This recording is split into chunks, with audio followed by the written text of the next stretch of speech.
This is Rugby Unity. I am David Pembroke, coming from downtown Tokyo in the offices of the Japan Rugby Union.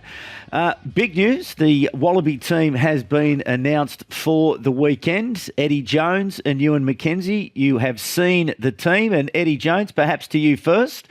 Huge amount of changes in the Wallaby side. What is your immediate and first reaction to the team that Joe Schmidt has selected? Oh, for us, it doesn't really matter, mate. Yeah, there's an Australian team running out there. We're going to play against them. They make their own decisions on selection, and you know, we've got to just play to the best we can and put pressure on a lot of guys who'll be looking for an opportunity to further themselves. You know, and whether they start looking ahead to the next game to see whether they're getting selected or not is something maybe we can engender in the game. Ewen McKenzie, what are your thoughts when you look at this team? Because I think that's a very political answer from Eddie Jones. I'm sure Eddie can't say too much, but from my perspective, I think we flagged that this potentially might happen. There's probably more than I thought. So when I look at it, I go, okay, there's no combinations.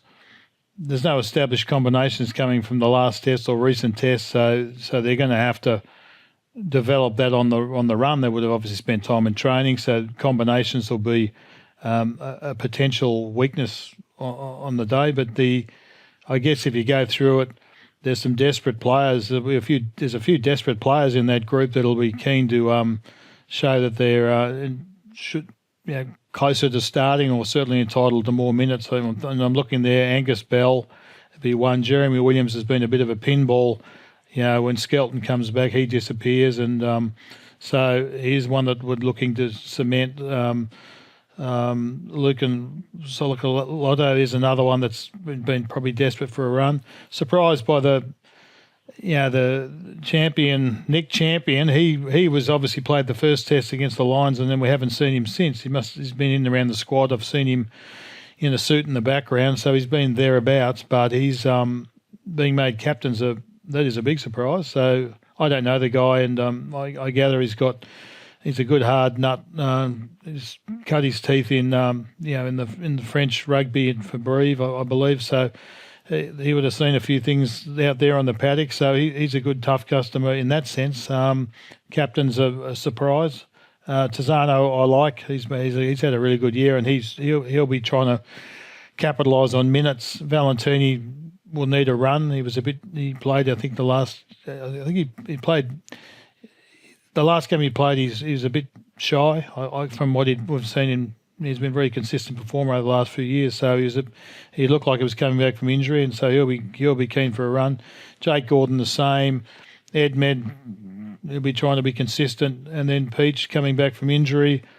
Paisami, looking for an opportunity. He's got one. Fluke I really like. Fluke's he's a really good genuine 13. He's a slippery sort of Jason Little type player, smaller version, but quite a good player. And so we'll get a contrast there between Siwali and Fluke. I think he's a real genuine number 13, so hopefully get some ball.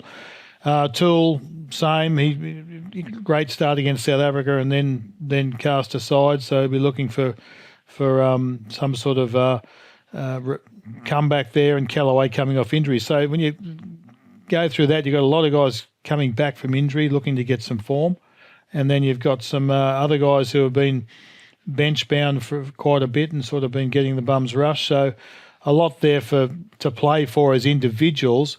Can they find the cohesion on the field? That what that's telling me is going to be a simple game plan from Australia. I think they'll go hard. They'll play their zigzag attack in the forwards and just try and exhaust Japan, and then shift it wide and see if they can get it to Toole or Fluke or someone like that with a bit of space. So I don't think it'll be that sophisticated in terms of pattern of play. Coming off the bench, Hayden Ross, another opportunity. Pollard's been good. He'll be, I don't know how many of those guys. Robinson will want to get on the field. Canham coming out of the A game. Harry Wilson. Some of those guys are probably thinking about England, but they're there because they're covering the game. Lonergan wants to play. Hamish Stewart coming out of the A game. And the guy who's the same, he probably looking to cement his last performance. So there's a lot in there in that sense, but I just see as, they'll be going out there and trying to make a bit of it up on the run. They'll have a plan, but I think that they won't have the cohesion that you'd probably expect. So maybe errors. I'm sure Japan will go really hard at them in the first 20 and try and get some pressure on and see if they can expose some of that lack of cohesion that might exist. If they get away to a good start, Australia, then that's all credit to them, But there's a lot for individuals there, a lot for the individuals to play for. But if you look at that team, what does it tell you that Joe Schmidt is thinking? Is he saying he's thinking the players are tired, or I think he's thinking about England? He's thinking about England is what I think, because I don't sort of subscribe. We watch other sports and they play. And let's take rugby league, for instance. They play the State of Origin series and they back up and play. They play a long season anyway. AFL, they play a long season. I think, they're coming off a break. So I think, for me, the fatigue side of it, I think these days the players train a lot harder than we probably did back in 20, 30 years ago. No doubt about that. So for me, the opportunity is to, if they're tired, is to manage their workload in training. All right, so that they play the games. In the end, we've got a finite number of players and a finite number of good players, a finite number of players that are what call world class or maybe approaching world class. So you want those blokes out there every week. You also want the guys that give you a budgeted performance every week. That you want them out there as well, because they're the sort of, that's the spine of the team, and then the X Factor guys and the new guys coming on, the guys who are developing, the Jorgensen types who sort of fit into the young guy and also the X Factor guy, they're the guys that add the icing to the cake. So I think I don't really subscribe to the fatigue theory. I think they're coming off a break. I think they should be pretty excited about our 5-game tour and looking forward to playing. So in the end, I probably would have expected to see half the changes that we're looking at, but good luck to those guys, see how they go. So, Eddie Jones, we caught up last night after the civic reception for the Japanese team that was very well attended downtown near Tokyo Station, a very enthusiastic local crowd. But you said that both you and one of your coaching colleagues, Gary Gold, you were discussing that it had been a good week's preparation, and particularly yesterday's training had been very encouraging. What did you see in the preparation yesterday that led you to make those comments? If I just go back to the selection, just something that the Australian team reminds me a bit of, I remember England, we played against Japan it might have been 2018.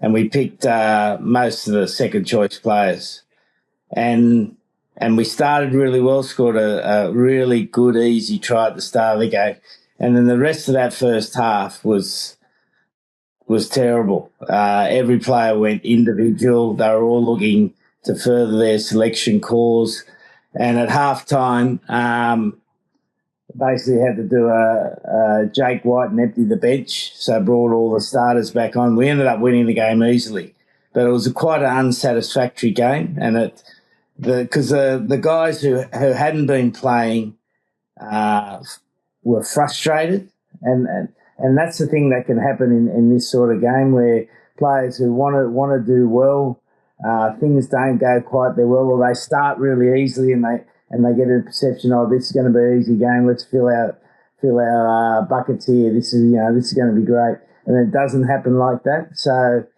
it makes it psychologically an interesting game. Not so much for us because we've still got the same challenge, but for Australia, definitely, there are some key issues there. But in terms of our training, we know how we want. We've got a pretty good idea how we want to play. And we've been able to execute it, 2 good sessions this week, one with speed and one with a bit more physicality. Yesterday it was pouring rain in Miyazaki, and, the execution level was good, the effort level was good, and the communication level was good. So, you only get success, you only get confidence by success. So we've got a bit of confidence from training this week, and, we'll go in the game ready to play. In terms of this team, though, this team selection, were you surprised when it was announced, when you saw how many changes had been made? Well, I think Ewan and I intimated this might happen. Yeah. You know, it's there's this worldwide, and Link and I were talking about before, this fatigue factor that players can't play more than 5 games, and they don't have any science for it. There's no science to back it up. It's pure feeling, which can be important, but players want to play games, and I think, as you alluded to, the thing you can manage is their training loads. And, tests are tests, aren't they? The tests, your best players are supposed to be playing every test, so read into it what you want. Okay.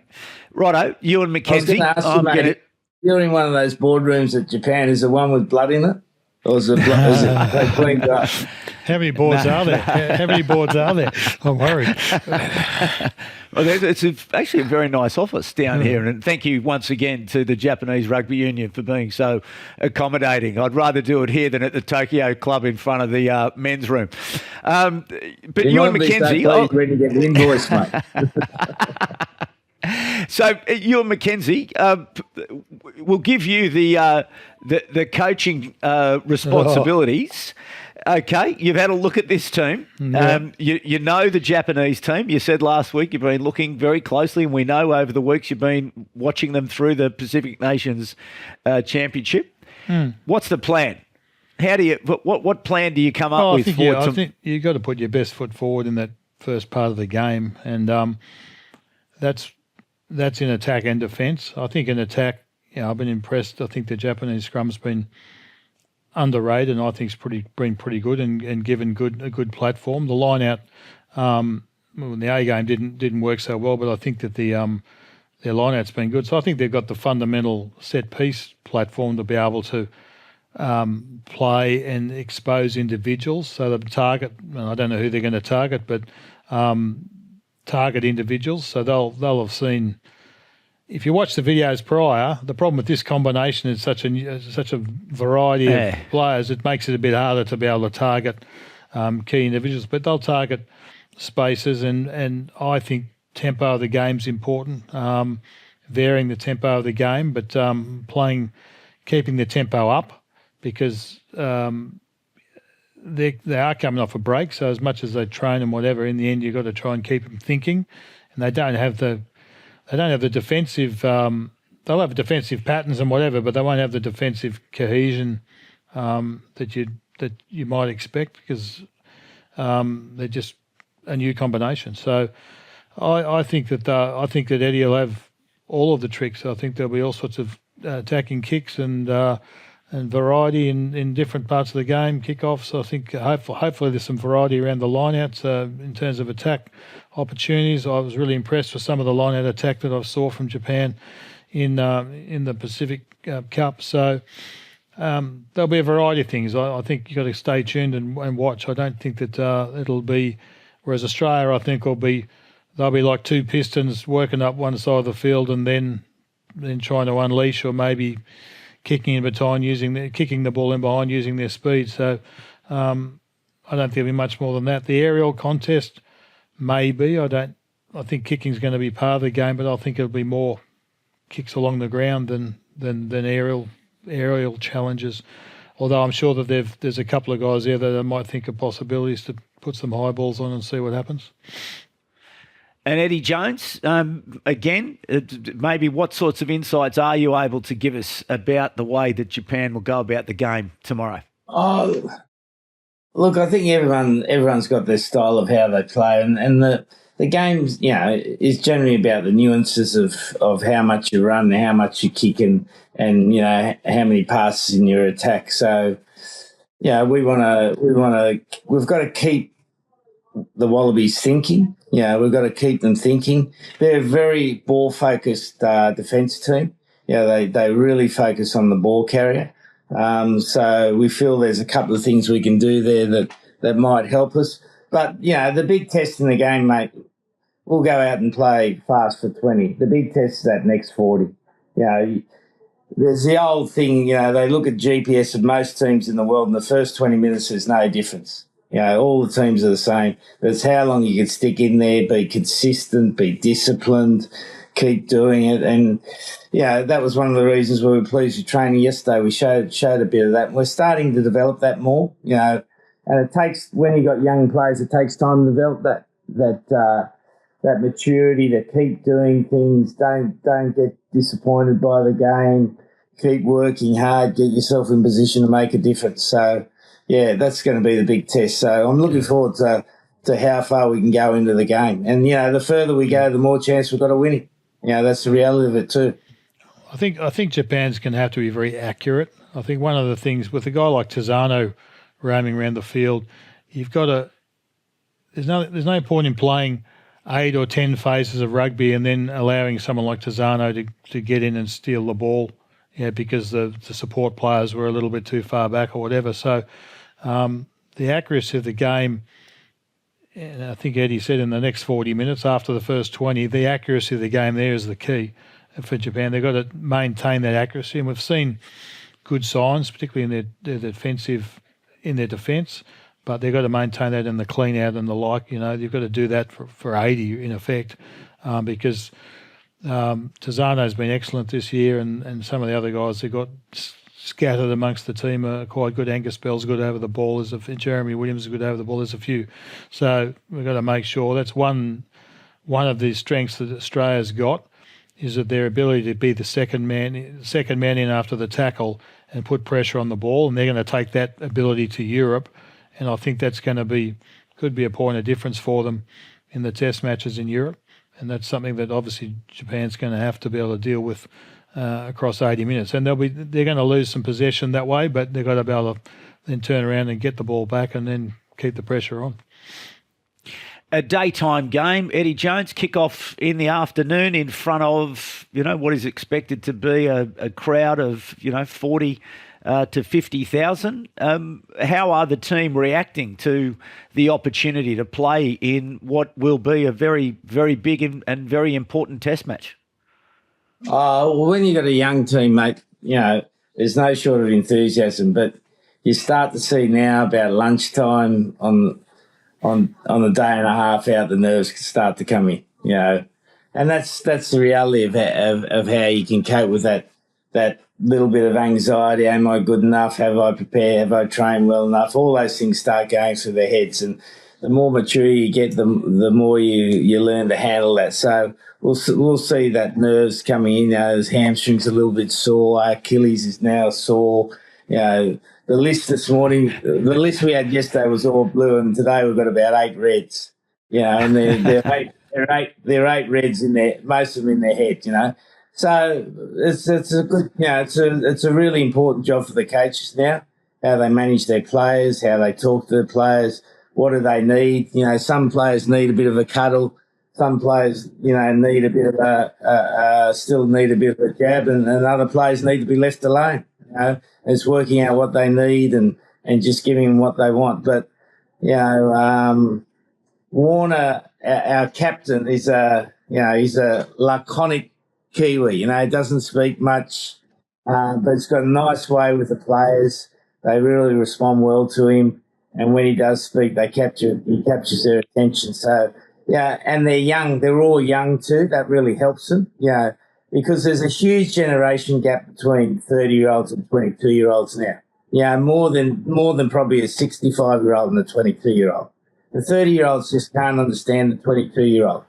I find that to be the biggest gap. And our team is generally around that 22, 23, 24. So they're quite cohesive. And then Leach is like their, great grandfather. How does it work when the coach is 60-something? How does it work? I reckon in a funny way, mate, it helps. Yeah, probably. Because, having had a daughter, you understand what the young people are going through, what they need. I always wanted my daughter to be the same as me, and she's obviously not. And these kids are different. So, and I reckon you're seeing it in sport even more so now that older coaches are doing quite well with younger teams, because they appreciate and they don't try to compare them to themselves. Like, I don't think anything they do now is odd. Whereas if you're close to their age, you might. So being obsessed by your phone, right? Most of the youngsters are obsessed by their phones. So, if someone comes in who hasn't been in a team for a while, they'll say, shit, what are they doing? But it's just how they behave now. And they don't talk to each other a lot. They're on their phones a lot. But you just got to accept that's the way they do it and then create opportunities for them to talk. So just explain that to me, that the 30-year-olds don't have a clue what the 22-year-olds are doing. What sorts of things don't they understand? Or just the way they go about their routine. Like, again, they'll sit down at the table and the first thing they'll do is get out their phone and look at their phone. Yeah. Right? It's almost like, when you get into a car and put your seatbelt on, it's almost like an automatic habit that most of them do. Now, the 30-year-olds sort of a half and half not. Some of them are phone obsessive and some of them are not. And the ones who aren't struggle with that sort of behaviour. Okay, fair enough. That's probably the most obvious one. Yeah, okay. But listen, I've not been to a Japanese home fixture. I haven't been to a Japanese home fixture at the National Stadium. What am I going to see tomorrow? What am I going to feel tomorrow from the Japanese crowd of 40 to 50,000, maybe even more? How do they enjoy the game? How do they support their team? Well, they enjoy it by winning. They love winning. So that's as most crowds do. But they're a quieter crowd. But the big change has been they all wear the shirts now. All wear the Japanese shirts, which never used to be seen at all. So you'll see a high proportion of red and white shirts. You'll see a fairly polite crowd. Marketing's not a strong point of the game here, so you'll see some absurd marketing going on, trying to encourage them to be a bit louder. So, pizza giveaways. No. Pizza giveaways. They pick up on American stuff. No. The crowd was good in the A game. The crowd was good. I thought the crowd was pretty. It wasn't a big crowd, but they were into the game. They were good. So you were explaining to us last night just about where sort of rugby sits on the scale of interest with Japanese between baseball, Major League Soccer and rugby. So could you retell that story for people listening? Yeah, well, baseball's huge here. It's the number one game. The local leagues, there's 2 leagues in Japan and they're quite strong professional leagues. And they got good followings, Tokyo Giants play in the middle of Tokyo and they sell out every game, 45,000, 83 games a year or whatever. So it's all on live television, so it's got huge popularity. Then after that's probably J League, which is again the professional league of the soccer, which is quite popular but has its ups and downs. And then you've got the traditional Japanese sports such as sumo, which is it's a tournament-based sport, so they have tournaments, and when the tournaments are on, it's live on television and has huge followings. And then rugby's not live on television. It's generally on J Sports, which is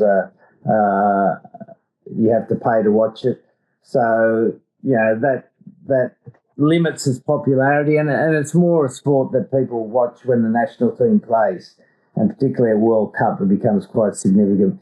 So it's in about 5th, 6th, 7th, 8th in Japan. If we're winning, it bounces up a bit. If we're losing, it bounces down a bit. Okay. So I won't ask you about the result on Saturday, but Ewen McKenzie, what are you seeing? Well, if you're a betting man, you'd bet on Australia. You'd think the odds. I don't know what the odds are, but I'll be watching the game and I'll watch it in the context of that first 20-minute period and just see how it's going. You see upsets all the time. I think that Japan goes in with the opportunity or the upside of having cohesion.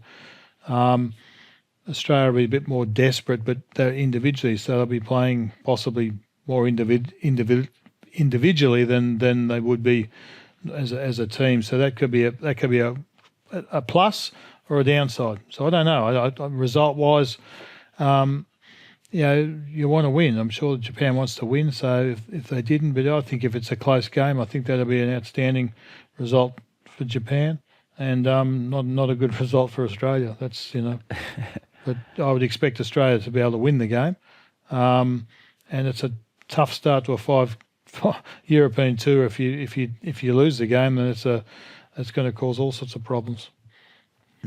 Okay, and just a final comment from you, Eddie Jones, about the match on Saturday. What would you say? Well, I encourage you to watch the 15, Yazaki. He's a young kid, 21 years old, still at university, still amateur player, trains with usually 150 kids on the one field, eats curry for breakfast, lunch, dinner. He's a complete amateur player, but he's the most talented player in Japan. He played for us against the All Blacks. Well, his previous test was against the All Blacks last year, where he played superbly well. So he's come back in the team. We're lucky to have him for this test, and he's got to go back to the university after this. So it's difficult for a young kid like that who's in the prime of his career having to play amateur rugby when, in reality, he should be playing against the best players against the world 15 times a year, 15 times a year. So he might be a little bit rusty, but I've backed him. He's a good kid, good, tough kid. He's got talent, and if he gets a little bit of space on the outside, you'll see him go. He scored that beautiful try against Australia on last week, and he's a really talented kid. Yeah, he's impressive, and I think just following up there, I mean, I've been watching the Japanese game, but if you start looking, you look at the likes of him, you look at Dern, the captain. When I said earlier in the year about, Bob Dwyer used to say you've got to have guys who are talked about in World 15, World 15 quality players. There's two without even, I don't know anything much about the fullback, but I saw him last week, thought he's fantastic. And you only got to watch him briefly to see that. So there's one. Dern, the captain, and there's a few others in there that, if you can get a couple more in there, and I'm sure Eddie's plotting and scheming to find a few more before the World Cup, you've suddenly got 3 or 4 guys that, if they're picking a World 15, they get talked about. And that's what you're looking for in an international team, to have players of that calibre, and suddenly you're going to be competitive. So they might not quite be there yet, but they're heading in the right direction. This would be a good benchmark.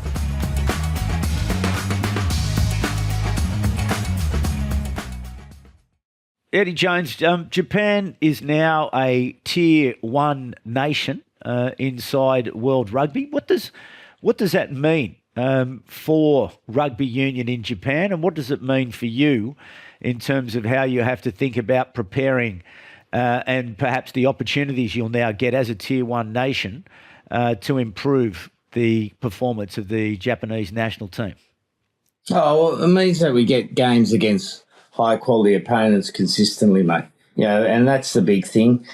But the question mark for us is depth, because we don't have any development system. I'm just talking about a young kid who should be in a high-performance development system now, is still playing amateur rugby. And so we haven't been able to change that, and we can't change it. We've been told we can't change it.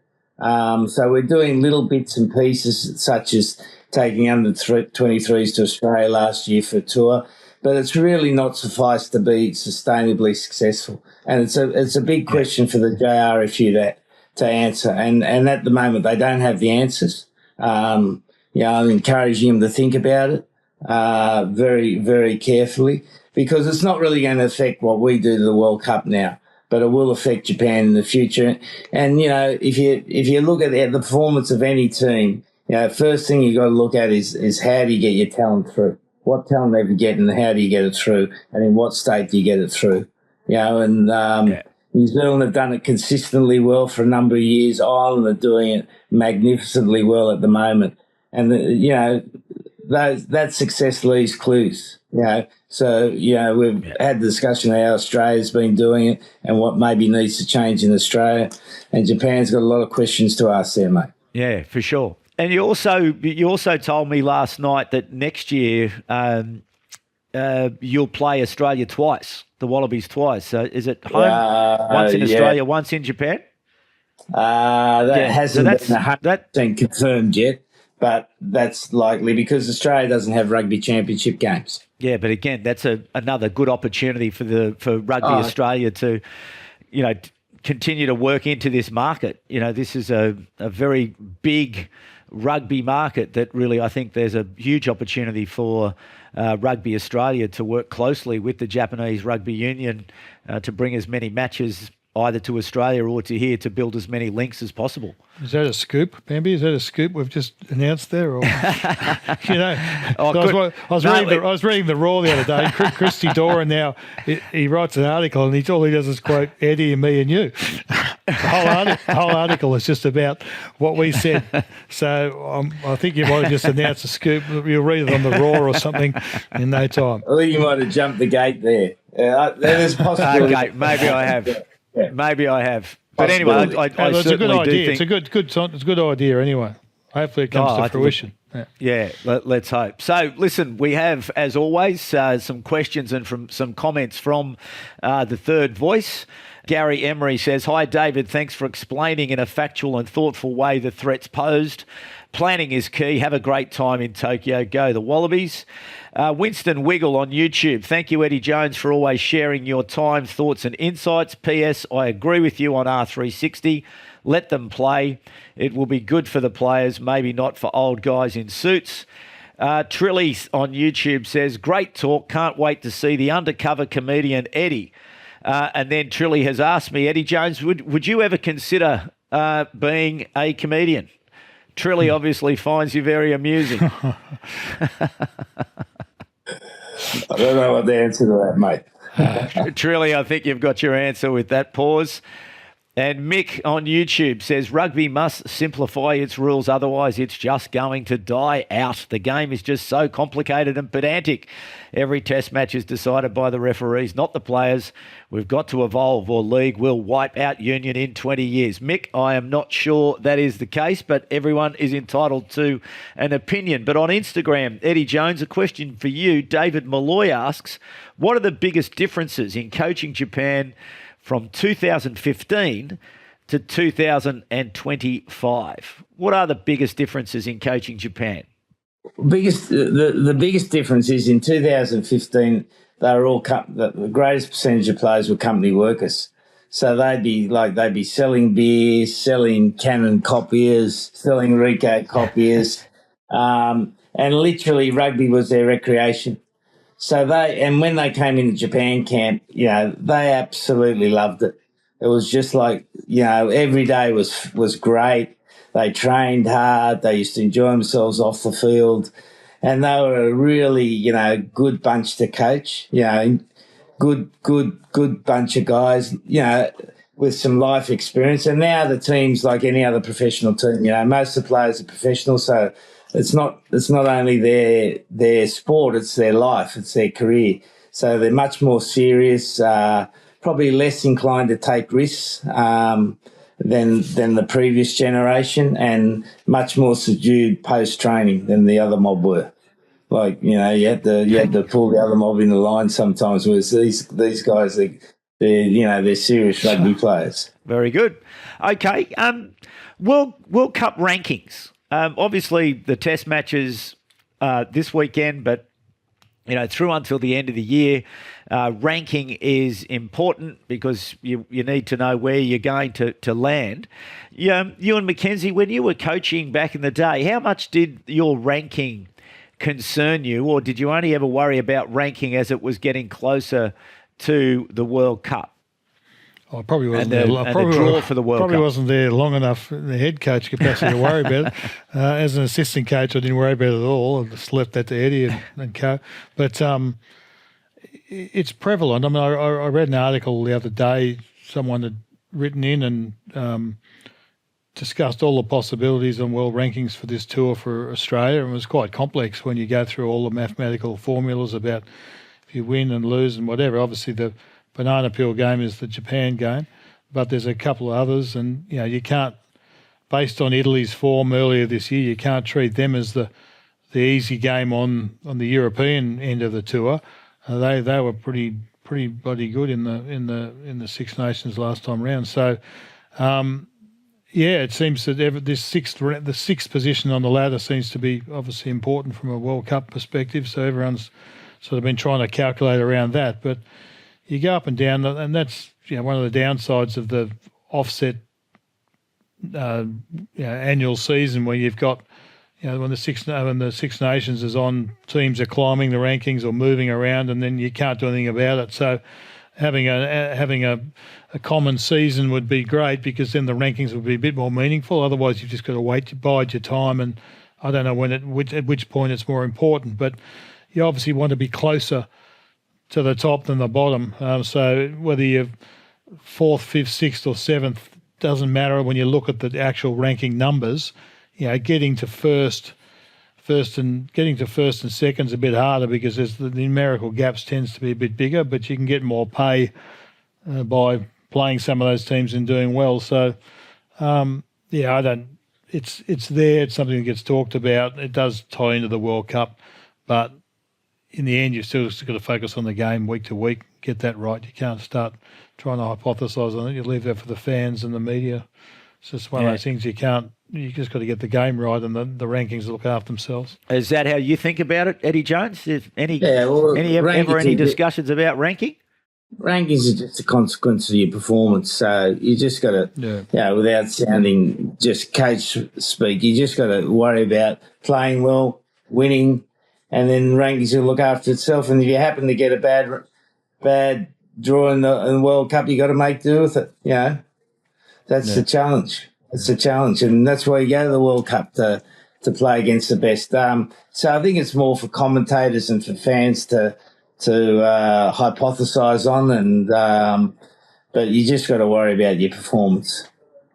And the other thing I'd say about that, I saw something the other day, and I know it's been around a few times, but having the Rugby Championship at the same time as the Six Nations, increasingly I think that makes more common sense, that you have that window there, Six Nations Rugby Championship, then you have the July window, then you have the November window. So they become your three international windows, and there's some consistency in that. And the other thing there is that then the rankings are more meaningful as well, because everyone's playing at that time. This thing where some countries are playing and some aren't playing, and the rankings get affected. Well, it's all a bit, here nor there. Yeah. Well, I wonder, and again, I'm not sure how you would go about. I know Rassie Erasmus was someone who raised that again the other day about that alignment and putting it in place, and certainly the talk of the global calendar and the Nations Cup or Championship, whatever it's called. But certainly I think anything that can be done to create interest through meaningful competition at the same time has got to help. It will help to secure the future prosperity of rugby union around the world. But certainly my tour of Japan and my education here in Japan continued today. I had an interview with Glenn Delaney, the head coach from the Mitsubishi Dynaboars team. Very experienced coach from all over the world, lovely fella.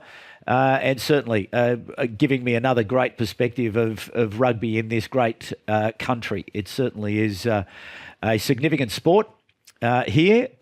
It's got all these very interesting cultural elements that are sort of sitting around it. But I just think if the rugby world can embrace Japan, I think Japan is ready to embrace the rugby world and continue to its growth, and hopefully, to continue to grow and prosper. So, Eddie Jones, we'll might give you a few moments to give us a final sort of wrap up of your week as you look into the weekend before we let you go. So, a final comment. Look, just going on the back of the other one, global calendar, that's like scrum feeds, mate. Comes up about every 9 months, isn't it? Like scrum feeds is due to come up again, aren't they?